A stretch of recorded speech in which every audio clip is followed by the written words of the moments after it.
Lalit sir, इस प्रदर्शनी के साथ साथ इसमें एक साइंस का एक व्याख्यान भी है और उसके लिए मुझे ही सर लोगों ने नामित किया है। हम बातें करते रहते हैं, कुछ थोड़ी बहुत बातें आज फिर आपको बताई जाएंगी।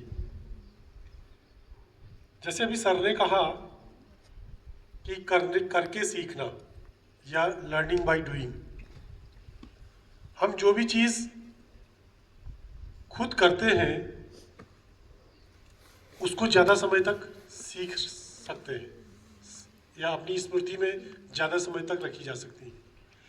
इसलिए आपसे छोटे छोटे मॉडल बनवाए गए। आपने अपनी उंगलियों से, हमारी जो ज्ञानेंद्रियां हैं ये 5 हैं, सबको पता है।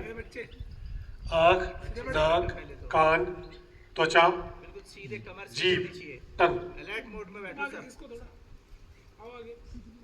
तो 5 हमारी जो ज्ञानेंद्रियां हैं झुकेगा कोई नहीं, सीधे बैठो पहले। सबको दे रखी है। हमारा ये उद्देश्य है कि हम अपनी सबकी सब ज्ञानेंद्रियों का उपयोग करें। आपने कभी कभी सुना होगा कोई बच्चा, जैसे कोई लोग होते हैं जो आंख से और विजुअली इम्पेयर्ड होते हैं, आंख नहीं देखते हैं, तो उनकी संगीत कला बहुत अच्छी होती है। ऐसा सुना होगा कभी आपने। या कुछ जो बच्चे डफ होते हैं, जो गूंगे और बहरे होते हैं, उनकी कोई ना कोई कला अच्छी होती है, क्योंकि उनकी उतनी इंद्रियां कम काम करती है, एक इंद्री कम, तो उसका फोकस उन सारी इंद्रियों से वो लोग ले लेते हैं। विजुअली इम्पेयर्ड आप बच्चों को देखोगे, आपको लगेगा नहीं ये लोग देख नहीं पा रहे, वो रोड क्रॉस भी आराम से करते हैं। हम आंख वाले तो रोड क्रॉस करने में हमें देर लगेगी, लेकिन वो बढ़िया बेहतर तरीके से करते हैं। तो हमारा जो उद्देश्य है इस प्रदर्शनी का, अपनी सारी इंद्रियों को संवेदित करके हम जितना ग्रहण कर सकें उतना ग्रहण करें। आंख हमको दे रखी है, अपनी आंखें खुली रखें हम हमेशा। कान दे रखे सुनने के लिए, आपके पास जीभ दे रखी थी चखने के लिए, है ना, नाक सूंघने के लिए दे रखा है, त्वचा है स्पर्श करने के लिए दे रखी है। हर एक का अपना अपना यूज है। तो हम जो पढ़ रहे होते हैं, पढ़ाई के दिनों हमें अपनी सारी इंद्रियों का क्या करना चाहिए, खुली रखनी चाहिए। आप जो काम करके करते हैं, त्वचा से स्पर्श करते हैं, और यहाँ दिमाग में भी आपका चल रहा होता है, मैं एक बना रहा हूँ, ये मॉडल बना रहा हूँ, ये कैसे करेगा, क्या करेगा, क्या इसका उपयोग होगा, क्या इसके क्रियाकलाप होंगे, उससे क्या होगा, वो ज्ञान ज़्यादा आपका स्थायी होगा। हम लोग जो बचपन से देखते हुए आए हैं, जो चीज़ें हमने करके सीखी, जैसे खाना आप एक बार बना रहे हैं, आप एक बार खाना बना लेंगे तो आपको कॉन्फिडेंस आ जाता है, मैं खाना बना लूँगा। कल्पना नहीं है ना, आपने करा, करके आपने सीखा। हो सकता है कुछ उसमें गलती आ जाए, लेकिन जब तक हम गलतियां नहीं करेंगे तब तक हमें सफलता नहीं मिलेगी। यदि आप सफल होते जा रहे हैं और कहीं गलतियां नहीं हो रही है, तो कुछ न कुछ त्रुटि जरूर हो रही है आपके जीवन में। बिना गलतियों के सफलता नहीं मिलती है। आपको ट्रायल एंड एरर मेथड किया जाता है, आप बार बार करेंगे, बार बार सीखते जाएंगे। और विद्या धन एक ऐसा है, हम बार बार आपसे कहते हैं, आप जितना खर्च करेंगे विद्या को उतना बढ़ती है ही। आप अपने से छोटे भाई बहनों को पढ़ा रहे हैं तो क्या होगा, आपका वो ज्ञान उतना सुदृढ़ होते जाएगा। अब चूंकि विज्ञान की बातें कर रहे हैं, विज्ञान में कोई भी चीज काल्पनिक नहीं होती है, हमें करके सीखना पड़ता है। कल भी पांडे जी ने एक उदाहरण बताया था थॉमस अल्वा एडिसन का। लोग उसे पावला कहते थे, पागल कहते थे ये पागल ऐसा कह रहा है कि कांच से रोशनी निकालूंगा।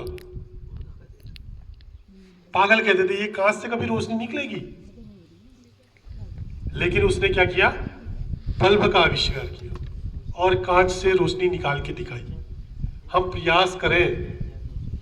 और जब तक थॉमस अल्वा एडिसन ने बल्ब का आविष्कार किया, उनके पास 1700 पेटेंट और हो गए थे। विद्युत मीटर का भी आविष्कार उन्होंने ही किया था।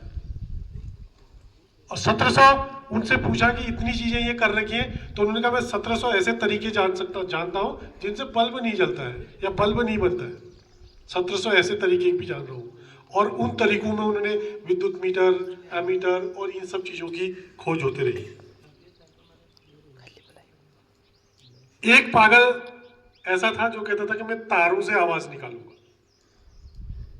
लोग कहते तारों से आवाज आ सकती कभी क्या, और आज तो आप बिना तार के भी आवाज आती है। कौन था तारों से आवाज निकालने वाला? ग्राहम बेल, जिन्होंने टेलीफोन का आविष्कार किया। लोग मजाक समझते थे ऐसा होगा,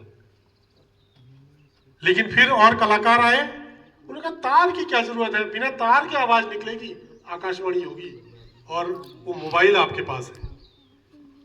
और मोबाइल तो ऐसी क्रांति लाया कि दूर बैठे हुए व्यक्ति का विजन भी आप देख सकते हैं। वीडियो कॉलिंग जो हम कर रहे हैं, ये पालिका कुछ विशेष चल रहा है, उसमें आप वीडियो भी देख रहे हैं, चित्र भी देख रहे हैं, लोग कितना सोच रहे हैं।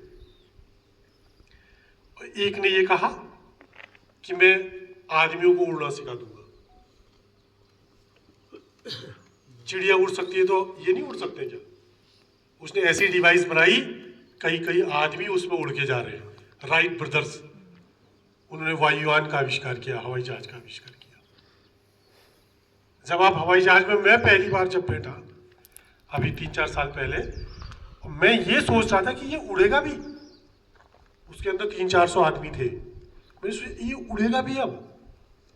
मतलब मेरे लिए उस समय तक भी वो कल्पना ही हो रही थी ये उड़ भी पाएगा। ऐसा जिस समय राइट ब्रदर्स ने ये किया होगा, उस समय तो उसके लिए क्या क्या कहा होगा। सिलाई मशीन का जिन्होंने आविष्कार किया, मैनफ्रेडी ने, उनका वो तागा नहीं खिसक पाता था आगे, जो आगे ऐसा वाला है। सब कुछ हो गया, कई चीजें बन नहीं पा रही हैं।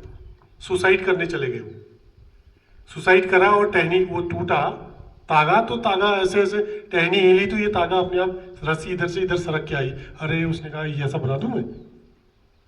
तो आइडिया कहीं भी क्लिक कर सकता है।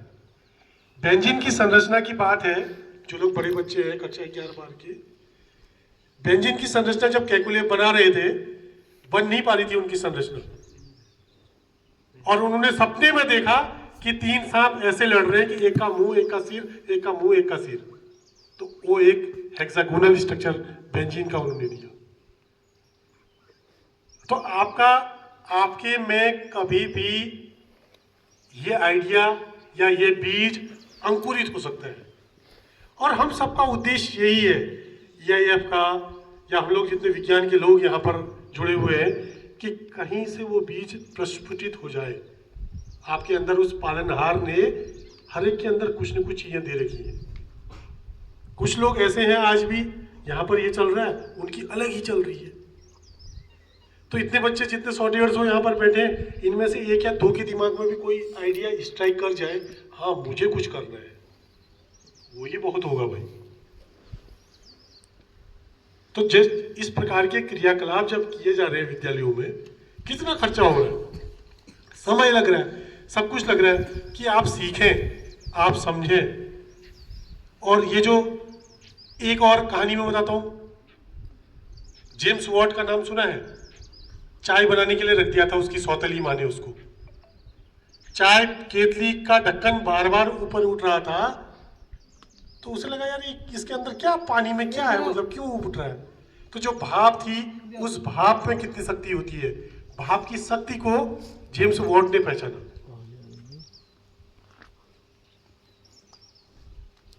न्यूटन रहे पेड़ के नीचे बैठे थे, पेड़ ऊपर से गिर गया भाई, सेब ऊपर से गिरा, रोज ही गिर रहा था। उन्हीं को ये स्ट्राइक आया, उन्हीं को ये स्ट्राइक हुआ कि ये नीचे को क्यों गिर रहा है। गुरुत्वाकर्षण के सिद्धांत की उन्होंने खोज कर दी। तो आप ये मत सोचिए, उधर धूप में चले जाओ।